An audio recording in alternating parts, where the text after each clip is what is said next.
আসন্ন আইপিএল রিটেনশনে তাকে ছাড়লে ঐতিহাসিক ভুল করবে কলকাতা নাইট রাইডার্স, নিজের ক্ষমতা দিয়ে বুঝিয়ে দিলেন এই নাইট তারকা। और ये धोनी की हुई जी गजब ग्रिप कैसे SRMB जैसे SRMB TMT बार की विन ग्रिप टेक्नोलॉजी सीमेंट के साथ बनाए मजबूत पकड़। Grip is important.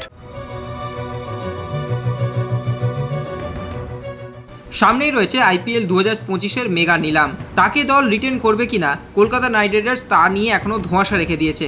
কিন্তু আইপিএল রিটেনশনের আগেই নিজের ক্ষমতা বুঝিয়ে দিলেন কেকেআরের মিস্ট্রি স্পিনার বরুণ চক্রবর্তী। 2021 সালে টি-20 বিশ্বকাপে ভারতীয় দলের সুযোগ পেয়েছিলেন কেকেআরের এই তারকা।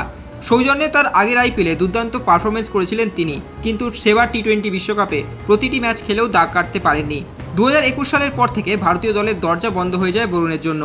গতবার আইপিএলে কেকেআরের হয়ে 15 ম্যাচে নিয়েছিলেন 21টি উইকেট। সেই জন্যই 3 বছর পর বাংলাদেশের বিরুদ্ধে টি-20 সিরিজের সুযোগ পান বরুণ চক্রবর্তী।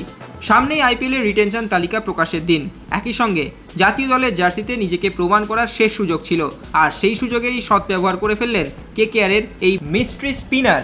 বাংলাদেশের বিরুদ্ধে প্রথম টি-20 ম্যাচে 4 ওভারে 31 রান দিয়ে 3টি গুরুত্বপূর্ণ উইকেট তুলে নেন বরুণ চক্রবর্তী। কেকেআরের আইপিএলের রিটেনশন তালিকা প্রকাশ করার আগে বরুণ চক্রবর্তীর এই পারফরমেন্সের মাধ্যমে এক প্রকার কেকেআর ম্যানেজমেন্টকে বার্তা দিয়ে দিলেন তিনি, বুঝিয়ে দিলেন তাকে ধরে রাখাটা কতটা জরুরি কলকাতা নাইট রাইডার্সের জন্য।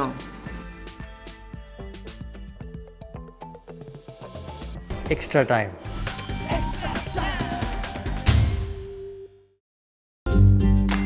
লেটেস্ট নিউজ আর এক্সক্লুসিভ ভিডিওর সঙ্গে আপডেট থাকতে এখনই সাবস্ক্রাইব করুন আমাদের ইউটিউব চ্যানেল। বেল আইকনে ক্লিক করতে ভুলবেন না যেন।